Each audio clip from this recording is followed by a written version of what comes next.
The Barn and the Book by Melinda Johnson. Chapter 1. When Sister Anna made the announcement, Macrina was the only one paying attention. Macrina always paid attention. Grace was secretly playing with a rock under the table, trying to decide if it was a real rock or only a chunk of old concrete.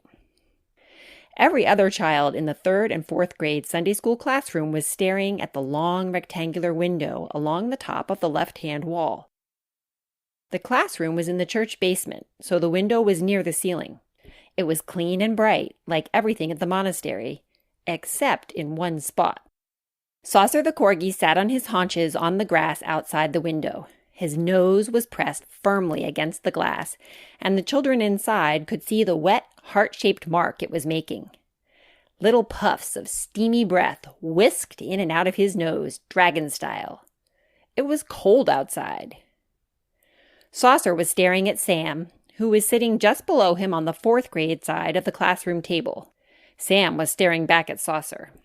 Whenever Sam came to the monastery of St. Gerasim, Saucer followed him everywhere he went. Saucer had tried to follow Sam into the classroom, but when that didn't work, he set up camp outside the window and stared at Sam all through class. He sat in the same spot every week, and Sam sat in the same chair inside the classroom, so they were always together. Saucer bounced sideways every few minutes as if he were going to run away, but he wouldn't leave without Sam. Sister Anna knew the children weren't paying attention. She wished they would pay attention, but it never surprised her when they didn't. Clasping her dimpled hands together, Sister Anna tried again. Children? Children, I have something to tell you. Macrina frowned at her classmates. Elias, Sam, and another 4th grader on her side of the table were staring at that ridiculous dog. Everyone on the 3rd grade side was now playing with things under the table. Matthew and his neighbor were hiding a pencil duel under there, and Grace was staring intently at her hand, which probably meant she'd brought another rock to class. Ahem! Said Macrina loudly. Sister Anna flinched. I know you're all thinking about Christmas coming, but I want you to look ahead to springtime for a few minutes. The monastery will celebrate its 100th birthday on March 4th, which is St. Gerasim's feast day and our name day. Macrina nodded encouragingly. Grace suddenly looked up from her rock. Do you get presents from St. Nicholas here? We did that at my old church before we moved. We're not talking about that right now, said Macrina. Let Sister Anna finish talking. She's going to tell us something. Yes, that's right, dear, said Sister Anna, regaining control of the conversation. We're going to celebrate our 100th anniversary, and we will be printing a commemorative book for the celebration. Sister Sophia and Sister Catherine will put in pictures and letters from the archives and write about the history of the monastery, but we'd like to also include something from you children. Not every monastery is lucky enough to have a Sunday school class like we do, but that's the bright side of being the only Orthodox church in this county. She paused. I wish we could put in something from all of you, and maybe we can, but you would all have to do it together. Macrina shook her head vigorously. Her long black braids slipped over her shoulder and she flipped it back, frowning so hard that her eyebrows ran into each other in the middle of her forehead. Because there's only room in the book for 1 or maybe 2 pages from you children. Books are expensive to print, explained Sister Anna apologetically. Elias had been paying attention every few seconds, between thinking about something else. His straw-colored hair stood up like a brush. His white button-down shirt was coming untucked as he slouched in the folding chair. He thought he heard the word birthday and then only one. His gray eyes came into focus. Only one what? Asked Elias. One story. It will be a beautiful book, but not large. We have room for one story or an essay written by you children.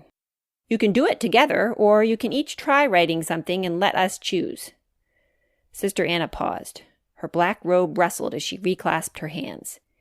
Even if your story isn't chosen for the book, we will make copies of it to share with our guests at the celebration. Grace put the rock into her skirt pocket and looked up. What celebration? Sister Anna opened her mouth, but Macrina was faster. Are any of you paying attention? Sister Anna just told us it's the monastery's 100th birthday in March, and we're going to spend the whole winter getting ready. There's a book. If you write something good enough, it can be in the book. Don't you want to be published?"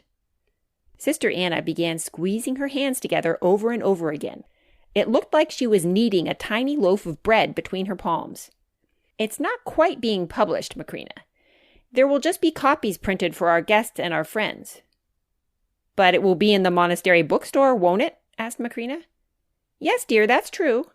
"Well, that's the same as being published. I'm going to write something." "Me too!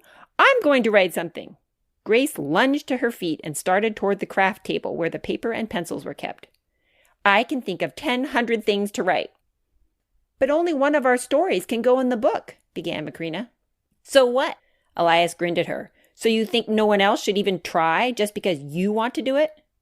"Children," squeaked Sister Anna, "this is not the point. It's not a competition. The book is meant to be a record of the monastery's history and to give examples of the beautiful community we are blessed to have around us here." "It is too a competition." Sam spoke up suddenly. Outside the window, Saucer jumped up and pawed the glass. "If only one person gets in the book, they have to beat out everyone else." "Oh, no! Oh, dear me!" Sister Anna's shoulders drooped. Her habit suddenly looked too big for her. Macrina swiveled around in her chair and stared at Grace, who was scrabbling through the basket on the craft table, looking for her favorite pencil. "What are you going to write about?" Grace stared back, round-eyed. "I'm not going to tell." Macrina snorted. "I'm not going to steal your idea. I have my own idea." "And you think it's better than hers," said Elias. "Huh, you're so obvious, Macrina." Macrina shut her lips tight and folded her hands in her lap. She was certainly not going to squabble in front of a nun.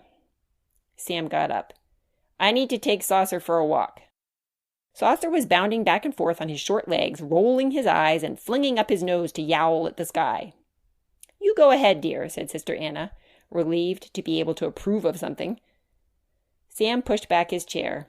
He bumped into 3 other children and a bookcase on his way out the door, but his classmates paid no attention to him. Everyone knew that Sam could go with Saucer whenever he wanted to. They were more interested in the fight starting up between Macrina and Grace. Sister Anna gazed at the room full of children. Grace stood by the craft table, ripping the paper off a crayon. Beside her, Elias had leaned back in his chair and folded his arms on his chest. Macrina's nose was in the air. "Well, that's all for today," said Sister Anna as brightly as she could. "Let's go upstairs and find our families, shall we?" For a second, no one moved. The argument wasn't over. Sister Anna should solve things before the class left. "Off you go," said Sister Anna, waving her hands at the children. She turned her back and began erasing the whiteboard behind her. Reluctantly, the children pushed back their chairs and left the classroom. She could hear them running toward the stairs at the end of the hall. Sister Anna rested her forehead on the board and sighed. In the hall, Elias caught up with Macrina. "You could write something together," he began. "You could even organize it. You could get Grace and maybe some other kids who—" "No," hissed Macrina. "Why do you always have to fight about everything?" growled Elias.